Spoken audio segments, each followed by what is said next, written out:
વડોદરામાં સરકારી આવાસના નામે રૂપિયા ઉછેરતા હરીશ ચૌહાણ નામના ઠગની કરાઈ ધરપકડ। કોર્પોરેશનની નકલી પાવતી આપીને 30 થી વધારે લોકો સાથે છેતરપિંડી। આરોપીની મિલકત મળી પોલીસ તપાસ શરૂ। યાત્રાધામ પાવાગઢમાં ચૈત્રી નવરાત્રિના બીજા દિવસે ભક્તોની ભારે ભીડ। વહેલી સવારથી જ લોકોનો ધસારો। માતાજીના દર્શન કરી ભક્તોએ ધન્યતા અનુભવી।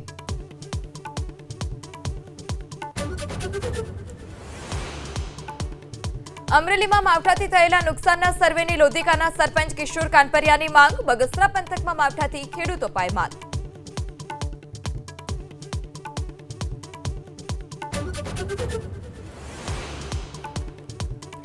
આજનો દિવસ આજે દક્ષિણ ગુજરાત પર માવઠાનું સંકટ। 25 થી 28 માર્ચ દરમિયાન પશ્ચિમી વિક્ષેપને કારણે વાદળછાયું વાતાવરણ રહેશે। માવઠાને લેવામાં નિષ્ણાંત અંબાલાલ પટેલની આગાહી।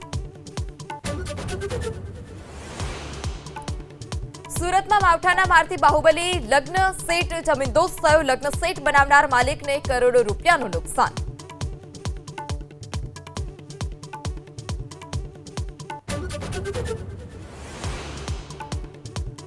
રાજકોટમાં માવઠાથી લસણના પાકને ભારે નુકસાન। લોધિકા પડદરી અને ગોંડલ પંથકના ખેડૂતોને માવઠાએ કર્યા પાયમાલ।